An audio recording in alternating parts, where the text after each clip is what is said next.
سلطان بہلول لودھی 17 ربیع الاول 855 ہجری کو سلطان بہلول لودھی مستقل طور پر دہلی کا حکمران تسلیم کر لیا گیا۔ اس نے علاؤ الدین کا نام خطبے سے ہٹا دیا اور صرف اپنا نام رکھا، لودھی خاندان۔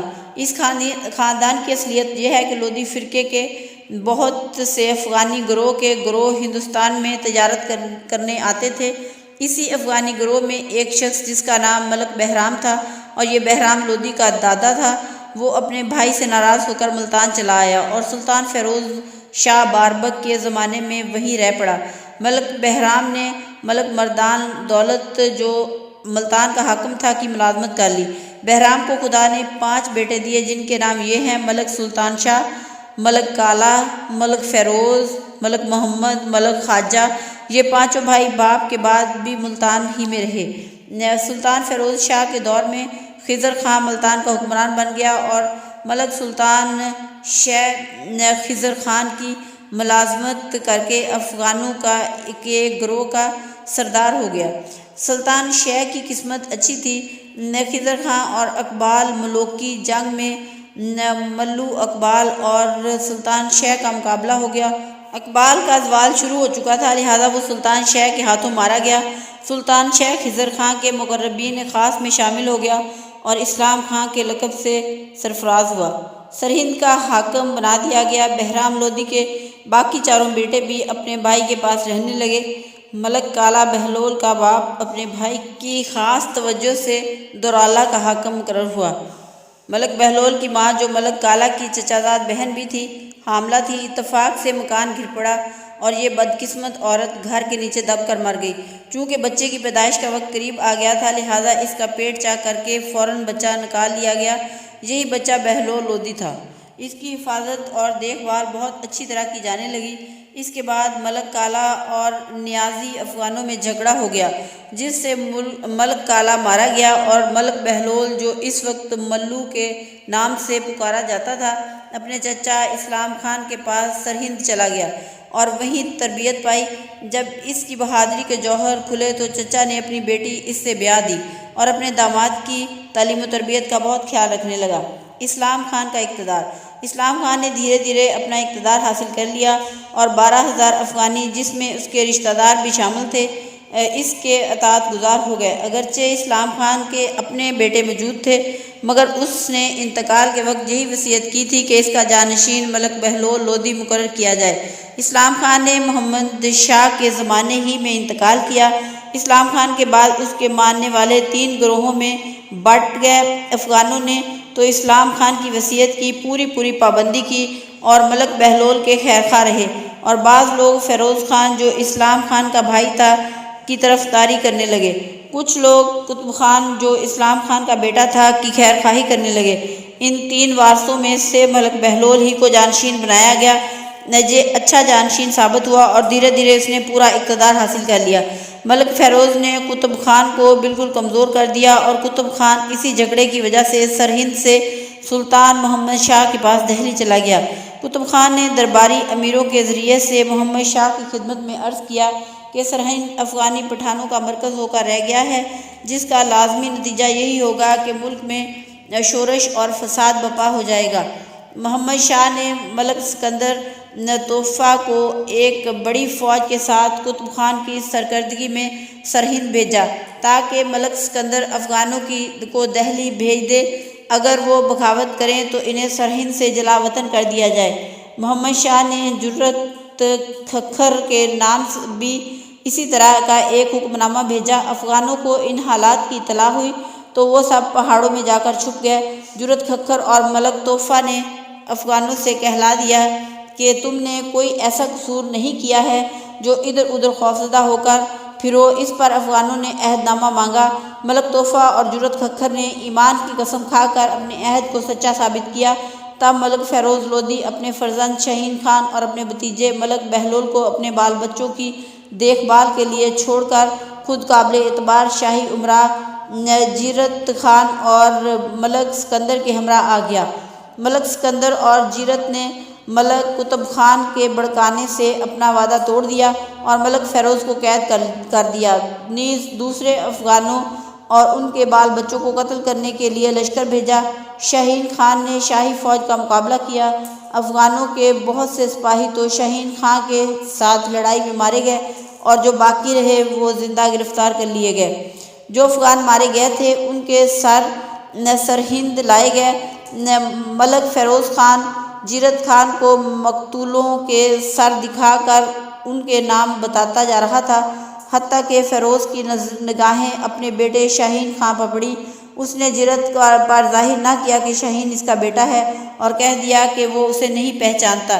جرأت نے ملازموں سے جب کہا کہ یہ نوجوان بہت بہادر تھا، اس نے جنگ میں بہت ہمت اور جوانمردی کا مظاہرہ کیا، یہ سن کر فیروز خان جرأت کے ملازم رونے لگا اور اس پر جرأت نے رونے کا سبب پوچھا۔ تب فیروز خان نے کہا کہ یہ میرا بیٹا ہے اور میں نے اس خیال سے اس کو اپنا فرزند ظاہر نہ کیا کہ شاید اس نے جنگ میں بزدلی دکھائی، لہٰذا اب جب یہ پتہ چل گیا کہ اس نے بہت جسارت اور بہادری سے کام لیا ہے تو مجھے اس کو اپنا فرزند کہنے میں کوئی شرمندگی نہیں۔ اس نے یہ بھی بتایا کہ ملک بہلول اس جنگ میں شامل نہ تھا اور وہ ایک روز ان بے گناہوں کا بدلہ ضرور لے گا۔ جرأت نے سرہند ملک سکندر کو دیا اور خود پنجاب پہنچ کر اسیران جنگ کو دہلی بھیج دیا۔ جرأت کے جانے کے بعد ملک بہلول نے اپنے ساتھ دوستوں اور خیر خواہوں سے روپیہ قرض لے کر افغانوں میں بانٹ دیا اور خود ایک گروہ کو لے کر لوٹ مار اور راہزنی کرنے لگا۔ تھوڑے ہی دنوں میں مغلوں اور افغانوں کے بہت سے گروہ بہلول لودھی کے پاس جمع ہو گئے۔ اس عرصے میں ملک فیروز کو دہلی سے بھاگ کر بہلول سے آ کر مل گیا اور قطب شاہ بھی اپنی پرانی حرکتوں پر بہت پشیمان ہوا اور بہلول کا دوست بن گیا۔ بہلول نے دوبارہ سرہند پر اپنا قبضہ جمایا۔ بہلول لودھی کا انتقال۔ اتفاق سے اسی عرصہ میں بادشاہ بہلول لودھی کا مرض بہت بڑھتا گیا اور 894 ہجری میں سکیٹ کے نواح قصبہ بدونی میں بہلول لودھی نے دنیا کو خیر باد کہا۔ بہلول لودھی نے 38 سال 8 ماہ اور 7 دن حکمرانی کی۔ اس کی ظاہری خوبیاں ناقابل بیان ہیں۔ مذہب اور شرع کا بہت پابند تھا۔ زیادہ تر سفر سیاحت میں فقراء اور درویش صرف لوگوں کی خدمت میں رہتا اور انہی کی صحبت میں زندگی گزارتا۔ اپنے افغان بھائیوں سے بہت اچھا برتاؤ کرتا تھا اور ان افغانی امراء کے ساتھ کبھی تخت پر جلوہ افروز نہ ہوتا بلکہ مساوات کے قانون کو مد نظر رکھتے ہوئے انہی کے ساتھ ہمیشہ فرش پر جلوہ نشین ہوتا۔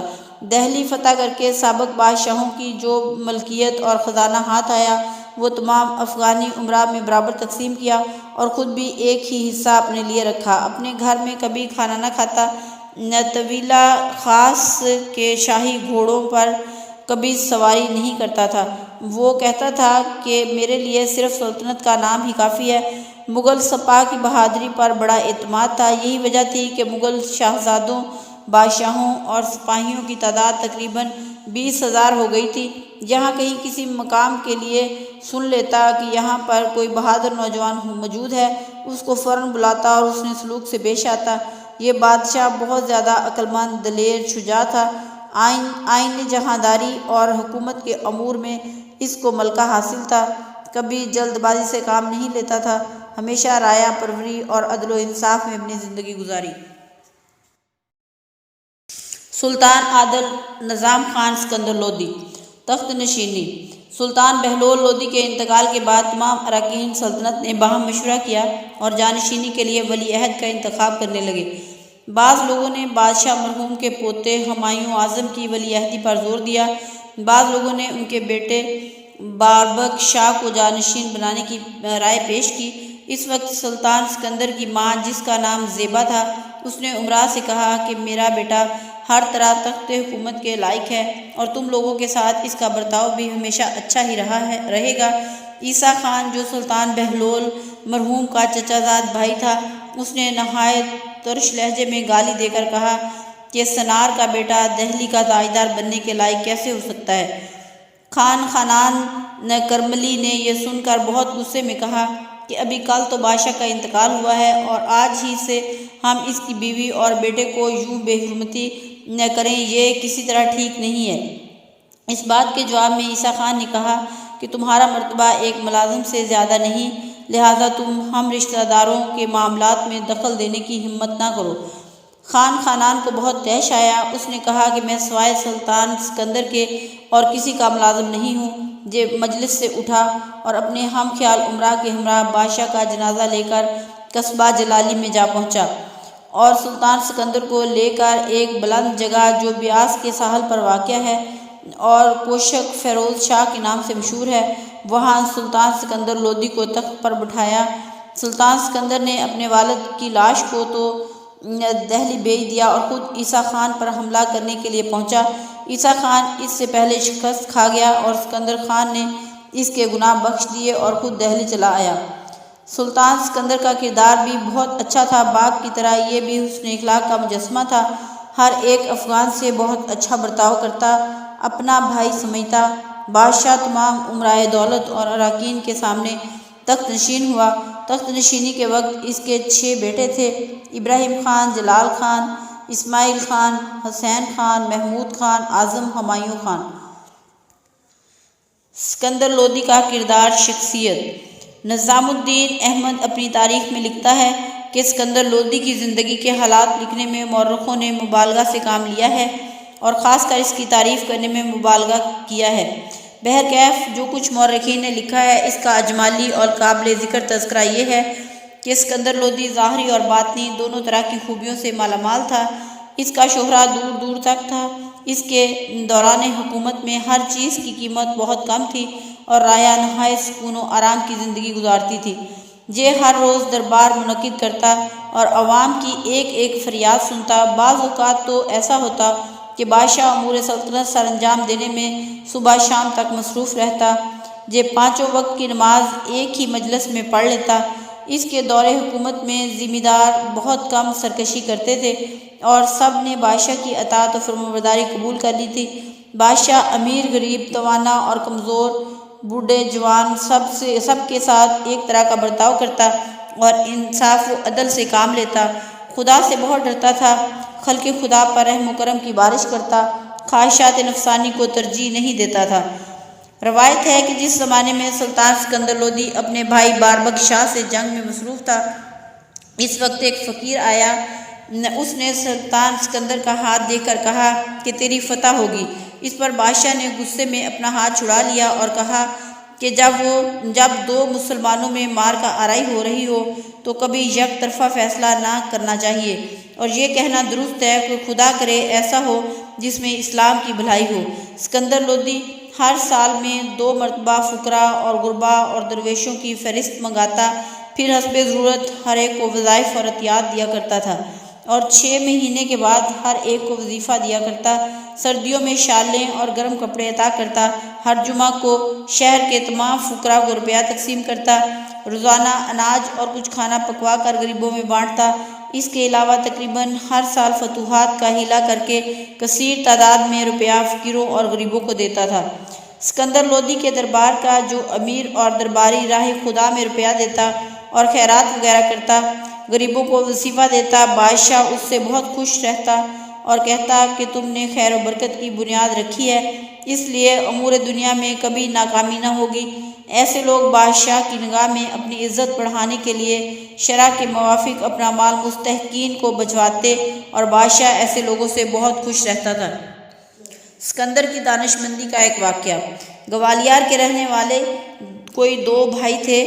دونوں اپنی غربت اور تنگ دستی کی وجہ سے معاشی بدحالی کا شکار تھے، لہذا ایک بار دونوں بھائی ایک فوج میں ملازم ہو کر کسی مہم پر اس فوج کے ہمراہ چلے گئے، اور جب جنگ میں بہت سا مال غنیمت اور قیمتی کپڑے اور 2 لال ان کے ہاتھ آ گئے تو ان لوگوں نے آپس میں صلاح مشورہ کیا کہ اب یہ مال مل گیا ہے، گھر چل کر اطمینان سے زندگی بسر کرنا چاہیے، اب زیادہ تگ و دو کی ضرورت نہیں۔ مگر بڑا بھائی نہ مانا اور اس نے کہا کہ جب صرف ایک بار کی کوشش سے اس قدر زیادہ مال غنیمت ہاتھ آ سکتا ہے تو آگے اور بھی کوشش کر کے قسمت آزمانا چاہیے۔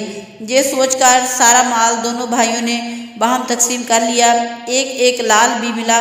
چھوٹا بھائی تو اسی مال غنیمت پر قناعت کر کے وطن جانے لگا تو بڑے بھائی نے اپنے حصے کا مال غنیمت بھی اس کو دے دیا اور کہا گھر جا کر میری بیوی کو دے دینا، چھوٹا بھائی جب سارا سامان گھر لایا تو اس کی نیت بدل گئی۔ اس نے علاوہ لال اور سارا سامان اپنی بھاوج کو دے دیا۔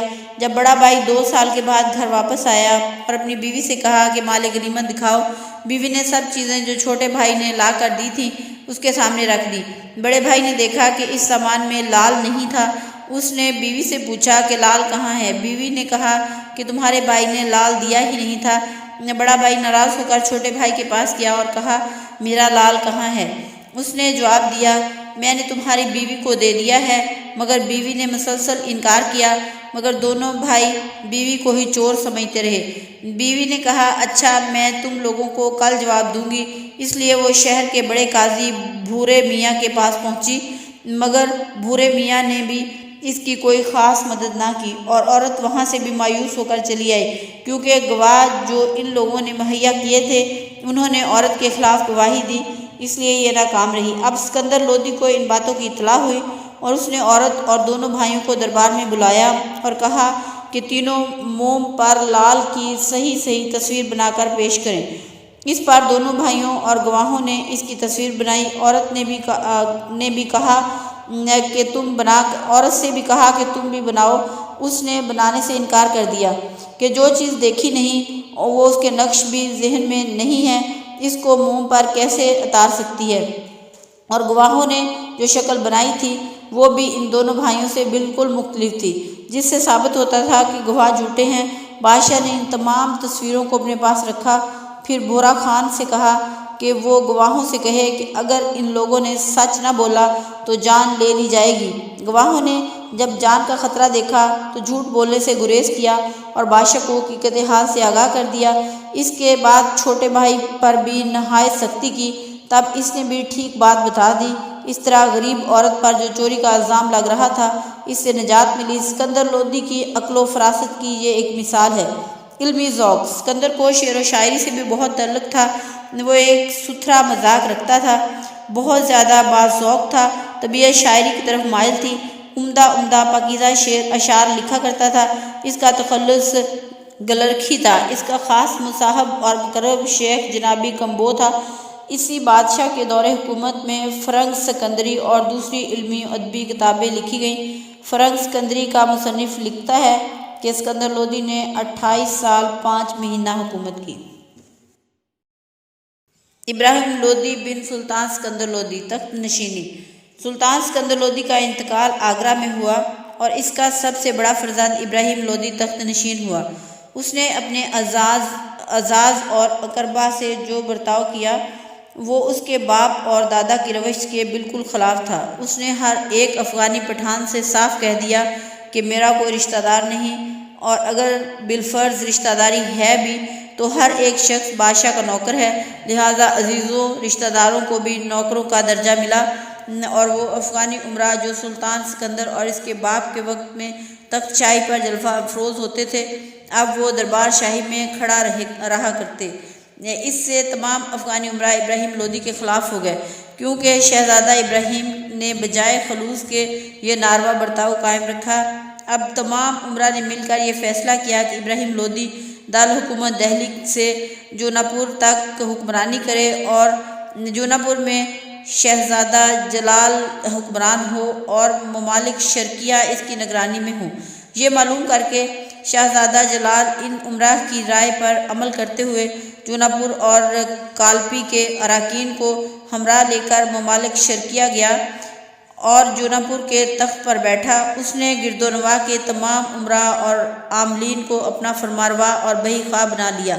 ادھر خان جہان لوہانی رابری سے ابراہیم کے دربار میں پہنچا، تمام امراء سلطنت کو لعنت ملامت کی کہ سلطنت ہند کو 2 حصوں میں تقسیم کرنا بڑی عاقبت نااندیشی ہے اور 2 حکمران مقرر کرنا بھی فاحش غلطی ہے۔ اب اراکین سلطنت نے اپنی غلطی کی تلافی کرنا چاہی اور یہ سوچا کہ شہزادہ جلال کی حکومت چونکہ بھی پختہ نہیں ہوئی ہے لہٰذا اس کو جوناپور سے دہلی بلا لیا جائے، اور شہزادہ کو دہلی بلانے کے لیے ہیبت خان گرک انداز کو پیامبر بنایا گیا۔ اس کے ہاتھ بادشاہ نے شہزادہ جلال کو ایک بہت محبت آمیز خط لکھا کہ وقت کا تقاضا یہی ہے کہ تم جلد از جلد دہلی آ جاؤ۔ مگر ہیبت خان کو کی فریب آمیز اور چاپلوسی کی گفتگو سے شہزادہ جلال سمجھ گیا کہ یہ اس کو دھوکہ دے رہا ہے، لہٰذا اس نے اپنی آمد کو معرض التوا میں ڈالنا شروع کیا۔ ہیبت خان نے سارا ماجرا بادشاہ کو لکھ دیا۔ اس کے جواب میں ابراہیم لودھی نے شیخ زادہ محمد کرملی فرزند شیخ سعید کرملی، ملک اسماعیل فرزند ملک علاء الدین حلوانی، قاضی مجد الدین حجاب اور سعید حجاب وغیرہ کو شہزادہ جلال کے پاس بھیجا، مگر ان امراء کی بھی شہزادہ جلال کے سامنے ایک نہ چلی۔ وہ دہلی آنے پر کسی طرح رضامند نہ ہوا، مجبوراً یہ واپس آ گئے۔ ادھر بادشاہ نے سلطنت کے دوسرے اراکین سے صلاح مشورہ کر کے ممالک شرقیہ کے تمام امراء کے نام فرمان جاری کر دیے۔ ہر فرمان ہر امیر کے عہدے کے مطابق تھا اور ہر ایک میں یہی درج تھا کہ سب شہزادہ جلال سے الگ رہیں اور اس کی اطاعت و فرما برداری نہ کریں۔ اس کے علاوہ بہت سے اعلیٰ مراتب کے امراء جو 30 اور 40 ہزار سواروں کے مالک تھے، مثلاً دریا خان لوہانی بہار کا حاکم اور نصر خان حاکم غازی پور، شیخ زادہ محمد کرملی جو اود کا حاکم تھا، ان سب کو خلط شاہانہ گھوڑے اور شمشیر و خنجر بھی معتبر اور خفیہ ذرائع سے بھیجے اور ان سب امراء کی دلجوئی میں کوئی کسر نہ اٹھا رکھی۔ جیسے ان امراء کے پاس شاہی فرامین پہنچے، ان سب نے شہزادہ جلال کی اطاعت قبول کرنے سے انکار کر دیا۔ اسی دوران میں سلطان ابراہیم نے ایک جواہرات اور ہیرے کا جڑاؤ تخت بنوایا۔ اس کو 15 ذی الحج 923 ہجری کو شاہی دیوان خانے میں نصب کرایا۔ اس پر مسند نشین ہو کر ایک دربار عام ہوا جس میں تمام شاہی ملازمین، امراء اور اراکین کو انعام و اکرام، خلعت شاہانہ، شمشیر و خنجر اور اسب شاہی سب دے کر پوری طرح رایا کو اپنے قبضے میں کر لیا۔ اراکین شاہی کو ان کے عہدوں کے موافق سرفراز کیا۔ غربا، فقراء اور تیامی و مساکین کے بھی خیرات وظیفے مقرر کیے۔ بزرگوں کے پرانے وظیفوں میں اضافہ کر دیا اور متوکلین و گوشہ نشین بزرگوں کو بہت سے عطیات بھیج کر اپنی حکومت کی بنیادوں کو ازسر نو استوار کیا۔ ابراہیم لودھی کا انتقال۔ ابراہیم لودھی بابر کے ساتھ معرکہ آرائی کرتے ہوئے پانی پت کے میدان میں کام آیا اور اس طرح اس خاندان کی تاریخ مکمل ہو گئی۔ اس نے 20 سال تک حکومت کی۔